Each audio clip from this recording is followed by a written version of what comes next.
Good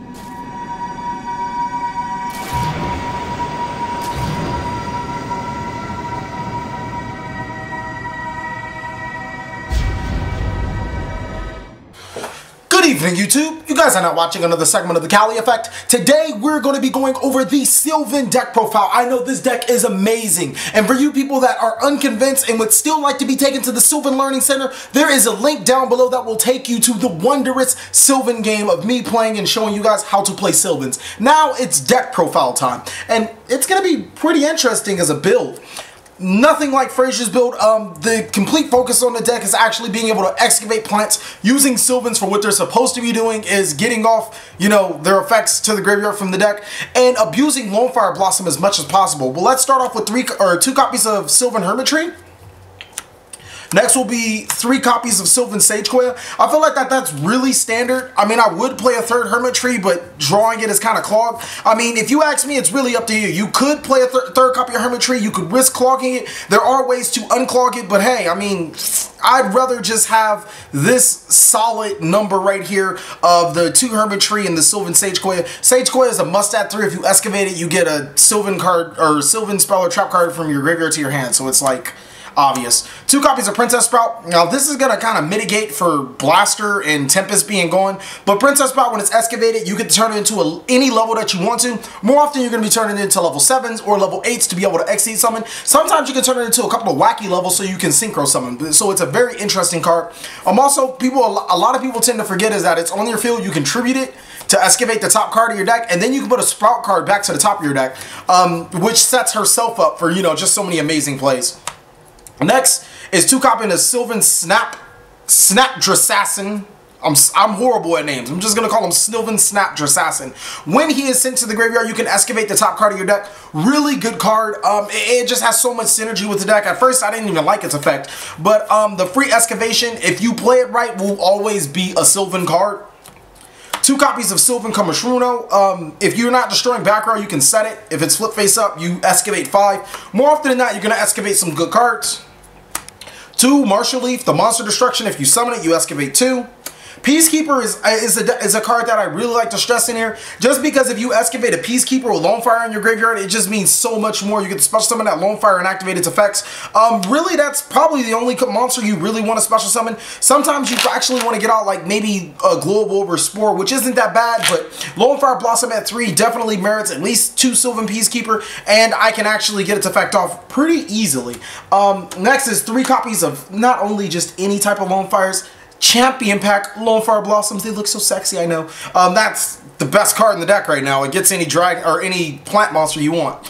Dragons. Cali Effect, you're so crazy. 2 copies of Rose Archer. Essentially 2 extra Mystical Space Typhoons for the deck. 2 copies of Rose Lover. I love this card. I am like so much in love with this card. So if you break hand, basically you get the banish her to special summon Hermitry from your hand to your side of the field, and it's unaffected by your opponent's trap cards. You can almost call it a pseudo back row depressant, or whatever you want to call it. Really good card. Pretty easy to get to the graveyard since we excavate so much. 1 copy of Global and 1 copy of Spore. That's going to sum up the monsters at 24. I didn't want to go anything lower than 24, and I really didn't want to go anything higher than 26. So I think 24 is a really solid number. If I was to add 2 more cards, it'll probably be another copy of Summon Hermitry and Dandelion. Just really want to get off the excavation of those plants. That's going to be critical, and anytime you excavate a plant, you're more than likely going to get a good effect off of it, or Rose Lover to the graveyard, which is really good in itself. Now on for spells, 3 copy of Mystical Space Typhoon, pretty standard. 3 Miracle Fertilizer. The biggest thing about Fertilizer being at 3 and Rose Lover being at 3 is that we can banish Rose Lover to special summon a monster from our hand. So more often than not, if we don't need our normal summon, we can banish Rose Lover to special summon that Lonefire Blossom in our hand that we needed to normal summon, which really helps ease, you know, running 3 copies of Miracle Fertilizer. Next is 3 copies of Sylvan Charity. Best card in the deck, Graceful Charity Reborn. It's just amazing, stacking cards to the top of your deck. Sometimes even Sylvan Snapdrassassin, and then excavating that Snapdrassassin to excavate the second card and then just go off from there. 2 copies of Mount Sylvania. There was a time where I didn't like this card, and now I just can't seem to play the deck without it. Really helps mitigate dead hands and just really plant cards that you want in your graveyard. For example, Rose Lover, Global Spore works extremely well with Sylvan Snapdra Assassin. You discard Snapdra Assassin, you put any of your Sylvan cards to the top of your deck, and guess what? You're going to excavate the card that you put to the top of your deck. So really good in that aspect. And then for the last card, that's Soul Copy of Soul Charge. Really not much else to say. I guess you could like take out maybe Typhoon or a Sylvania or whatever you want for the Foolish Burial, but I don't really see a need for it, since the only 2 cards that I would Foolish, or the only 3 cards would be Global Spore and Rose Lover, something that I can already do by excavating. On to traps, 2 copies of Breakthrough Skill, 2 copies of Phoenix Windwing Blast. Now, the reason why I run Phoenix Windwing Blast is almost like another Mystical Space Typhoon. This deck is ready for back row. Anytime the opponent sets back row, I have 3 Mystical Space Typhoons, 2 Rose Archers, Rose Lover for the special summon monster, and 2 Phoenix Windwing Blast. So I should not have a problem with back row. Also with the Sylvan Commissioneros. That's the one thing I wanted to focus on, because this deck will lose to a strong back row. Phoenix Windwing Blast is just really good spot removal, as you should know, and Breakthrough Skill is for Dark Claw, really. I mean, it's for so many things, but Dark Claw is just one of those million things as before being able to negate Dark Claw twice. That's going to be it for the main deck, which sums up at 40 cards. Alright guys, for the extra deck, I mean, it's pretty versatile. You can run almost what you want. Like, a lot of these cards are optional. I'm actually going to tell you the cards that are really optional. 1 copy of Star Eater, it's pretty optional. When you do make it, you'll need to make it. But more often than not, he'll sit in your extra deck and just sit there and look pretty. 1 copy of Leo. I would say Leo is more mandatory and optional, because it's a 3100 beater and it works so well with Spore. Spore banishing, you know, Sylvan Hermitry or Sylvan Sage Koya from your graveyard, and then summoning the appropriate plant and just synchroning into Leo. I mean, almost the same thing can be said for Star Eater, but Leo has a more devastating effect. Stardust Spark Dragon, I would like to say he is mandatory because he's just so good in this deck. You summon a lot of huge monsters and you're going to need some protection. Here comes Stardust Spark Dragon, that protection that you need. Crimson Blader, I mean, you could say that that's optional, but Crimson Blader runs over almost any tier meta deck and severely hurts them. You run over a monster in Necros, then your opponent can't summon their high level monsters. Burning Abyss, at the very least, your opponent can't go into Virgil into you, so that's pretty good. If you find a way to destroy a monster by battle and send it to the graveyard for Cleaforts, then they're pretty much screwed too. So it's a really good card in my opinion. Black Rose of Moonlight Dragon, amazing card. I would say it's a mandatory. I shouldn't even have to go to its effects, but when it's summoned, you can target a level 5 monster and return it to the hand.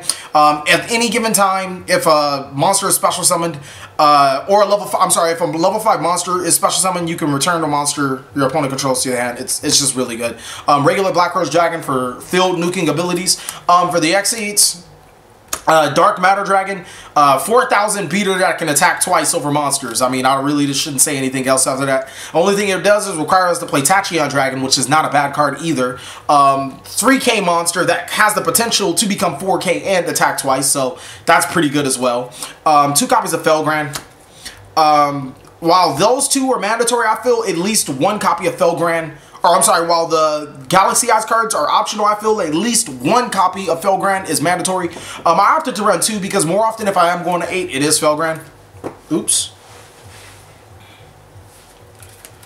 1 copy of Outside Sylvan High Protector. I mean, you just never know when you'll go into that card. It's actually a really good card. For the rank 7s, Gagarunix, I run 2 copies. Amazing card. Make Gagarunix as much as possible. I probably can actually drop it down to 1 and be okay, just because, you know, we don't have Blaster and Tempest anymore. So it's kind of it kind of sucks, but then at the same time, if you can make Gagarunix, make it as many times as possible, it's practically a game winner. 1 copy of Dracosack and 1 copy of Big Eye. Those are almost obvious why you should be playing them.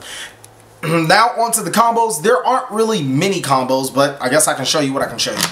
Okay, for this combo, you're going to need Mount Sylvania and Snapdra Assassin in your hand.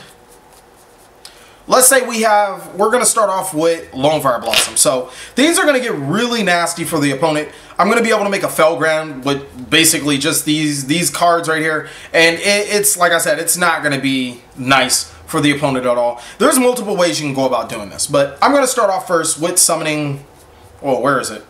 I'm going to summon the Lonefire Blossom, obviously. Lonefire Blossom's effect is going to tribute itself to special summon the Sylvan Hermitry.